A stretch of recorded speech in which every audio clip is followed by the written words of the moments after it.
The statement that God is the Alpha and the Omega is found in the Bible in Revelation chapter 1 verse 8, Revelation chapter 21 verse 6, and Revelation chapter 22 verse 13, where God declares, "I am the Alpha and the Omega, the beginning and the end." This phrase carries profound theological and practical significance. By referring to himself as the Alpha and the Omega, God identifies himself as the beginning and the end of all things. It signifies his eternity, his sovereignty over time, and his ultimate control over all creation. He was present before anything existed and will remain after everything else passes away.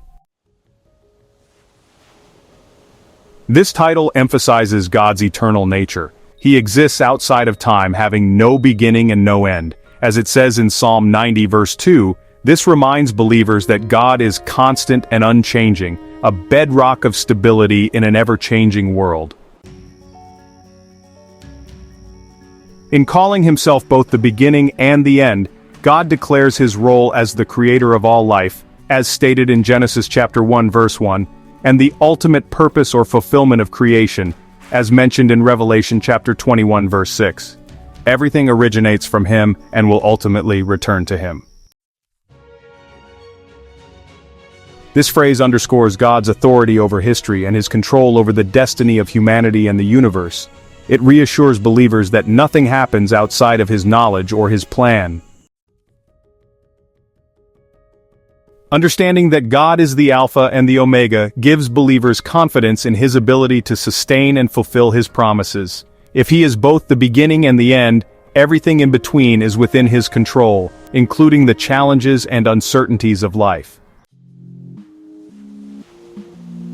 The title reminds us that God is unchanging and completely trustworthy, as stated in Malachi chapter 3 verse 6. What he has promised will come to pass because he sees the end from the beginning, as noted in Isaiah chapter 46 verse 10.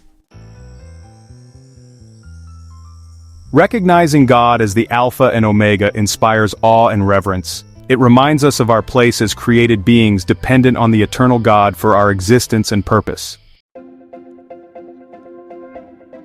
In Revelation chapter 22 verse 13, Jesus uses this title for himself, showing his unity with God the Father. This emphasizes that Jesus is eternal and divine, and through him, God's eternal plan of redemption is accomplished. God being the Omega assures believers that he will bring history to its intended conclusion.